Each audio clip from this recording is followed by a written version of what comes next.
जय जगन्नाथ। चारों ओर गूंजती हुई ध्वनि, मृदंग की थाप, करतालों की झनकार और भक्तों की जय घोष, जय जगन्नाथ जय जगन्नाथ। ये कोई साधारण दृश्य नहीं है। ये भगवान के रथ पर आरूढ़ होकर नगर भ्रमण की वह दिव्य लीला जिसे हम श्रद्धा से कहते हैं रथ यात्रा।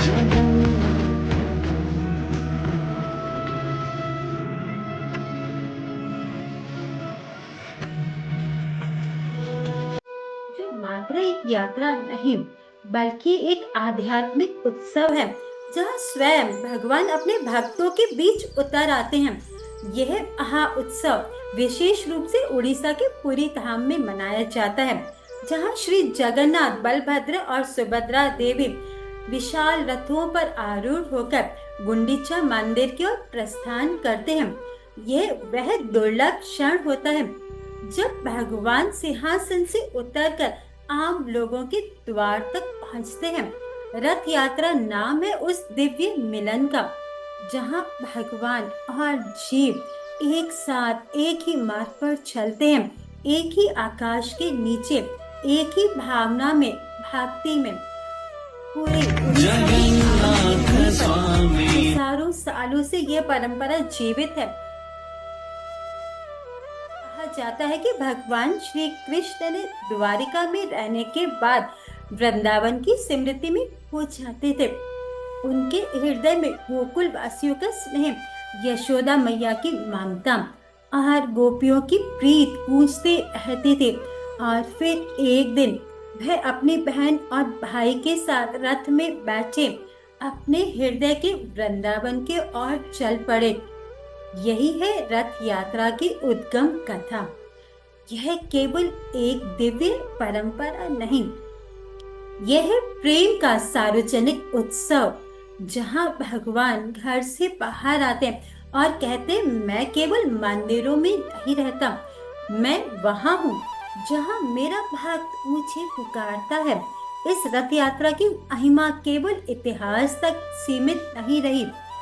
यह त्योहार बना भावना का महासागर, जहां हर जाति, हर भाषा, हर वर्ग का व्यक्ति एक साथ खड़ा होकर केवल एक नाम का जय घोष करता है, जय जय जय जय जय श्री जगन्नाथ, जय जय श्री जगन्नाथ।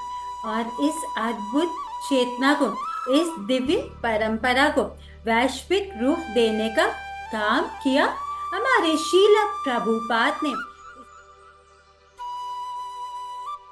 इस्कॉन के फाउंडर आचार्य 1967 में पहली बार जब उन्होंने अमेरिका की सड़कों पर रथ यात्रा का आयोजन किया, तब न्यूयॉर्क के लोगों ने कभी ना देखा गया यह देखा इतना उत्साह, हरे कृष्ण महामंत्र के साथ झूमते भगवान के रथ को खींचते हुए अजनबी लोग और आसमान को चीरती हुई प्रेम ध्वनि।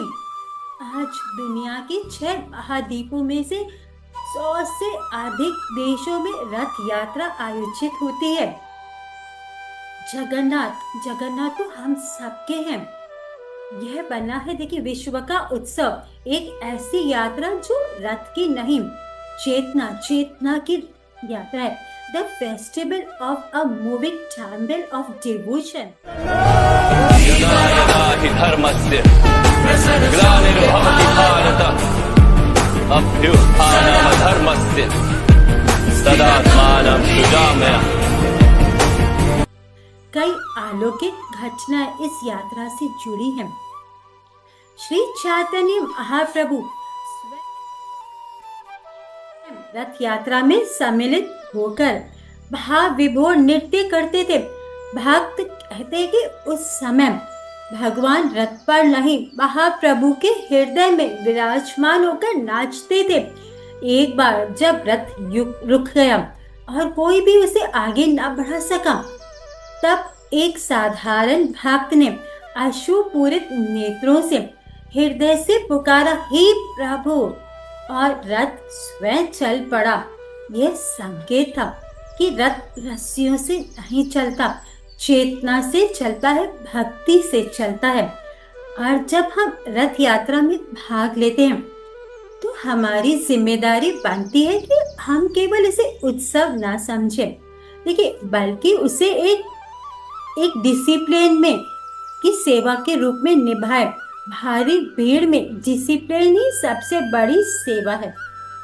साथ चलने वाले ओल्ड एज पीपल, इतने छोटे छोटे बच्चे, इन सबका ध्यान रखें, अपने साथ पानी रखें और कंफर्टेबल अटायर में आप जाएं।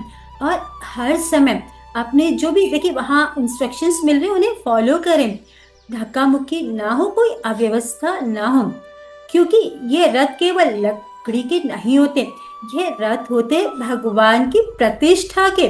तो आइए इस साल जब रथ यात्रा फिर से आए तो केवल रथ को खींचे ना, खींचे अपने अहंकार को, अपने हृदय के कपाट खोलें और उसमें जगन्नाथ जी को विराजमान करें, क्योंकि जब भगवान स्वयं घर से निकलते हैं तो वह दिन, वह मार्ग, वह क्षण पवित्र हो जाता है। और रथ यात्रा का यही तो संदेश है कि भगवान आपके मंदिर में ही नहीं, आपके प्रेम में है। जय जगन्नाथ। रथ यात्रा में जरूर शामिल हो। 16 जुलाई को पुरी में रथ यात्रा है, 16 जुलाई वृंदावन धाम में भी रथ यात्रा है। तो आपके शहर में जब भी रथ यात्रा है, जल्दी से इस्कॉन मंदिर जाए और डेट पता करें और रथ यात्रा में जरूर शामिल हो और जगन्नाथ का रथ खींचने का प्रयास करें, प्रेम से, भक्ति से, और जगन्नाथ को अपने हृदय में विराजमान करें। जय जय जगन्नाथ। और कमेंट में जय जगन्नाथ लिखना तो बनता ही है। जय जगन्नाथ।